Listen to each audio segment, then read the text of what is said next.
Let's move on to this story now. President Cele Ramaphosa's Limpopo farm was not under police protection when loads of cash was allegedly stolen from it in February 2020. This has been revealed to Parliament by Police Minister Cele. The DA now wants the police top brass to appear before it to answer questions related to the cover-up. For more on this, we're joined by Lindsay Dentlinger, who's been following developments around this particular story. Lindsay, what have we learned from the police Minister Cele's responses to the DA's questions, apart from the fact that there was no police protection at the time of the crime? So, Rapiwa, information is really coming in drips and drabs. You will recall that last week the President largely evaded some 20 written questions put to him from the DA and the EFF. Just in our mailbox yesterday, we get responses from the Police Minister in regard to questions that the DA put to him regarding what was known about what happened on the farm.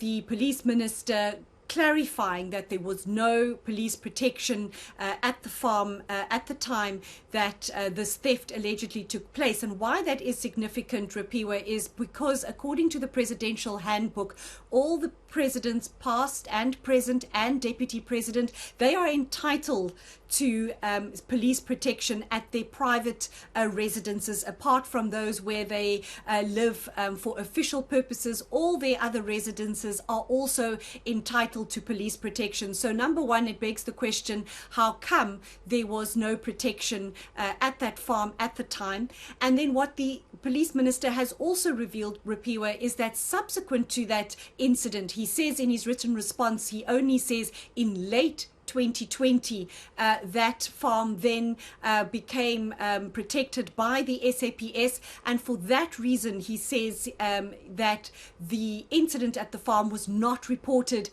in the SAPS's annual report, because we would expect if that was an incident that was recorded, it would be highlighted in the annual report as a breach of security at the President's Limpopo farm, and that did not happen in the year under review, and that is because Cele has told Parliament that the farm was not under protection. So really it throws up a host of other questions that probably need to be answered. But here's the DA's MP, Andrew Whitfield, who was the one who posed those questions to Cele, responding to that response that he's received from the minister.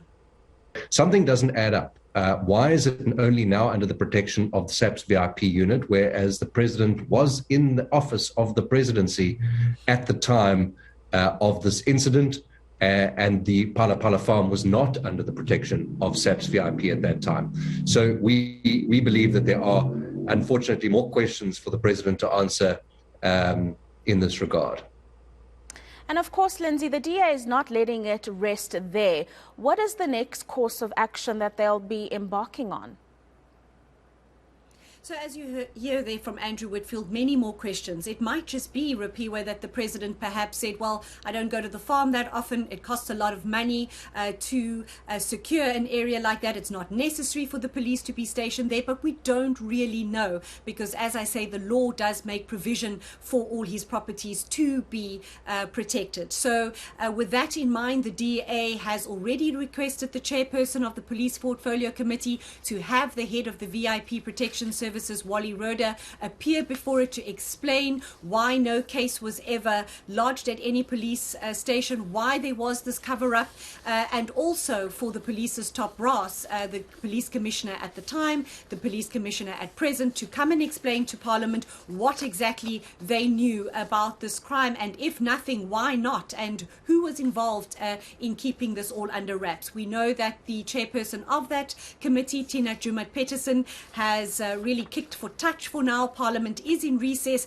and she's told the DA that she will hold on to that request until Parliament resumes again, which is only in mid-August, and then let the committee decide whether these officials should be called before Parliament to answer all these questions that this response from the minister has kicked up, other than confirming to Parliament that the farm was not under VIP protection at the time of this theft.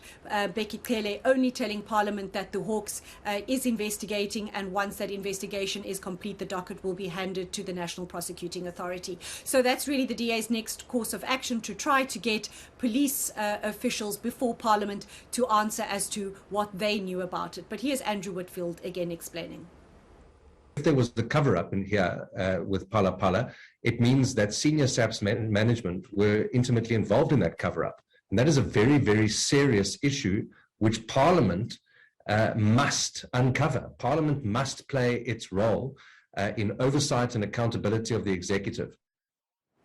That's reporter Lindsay Dentlinger, who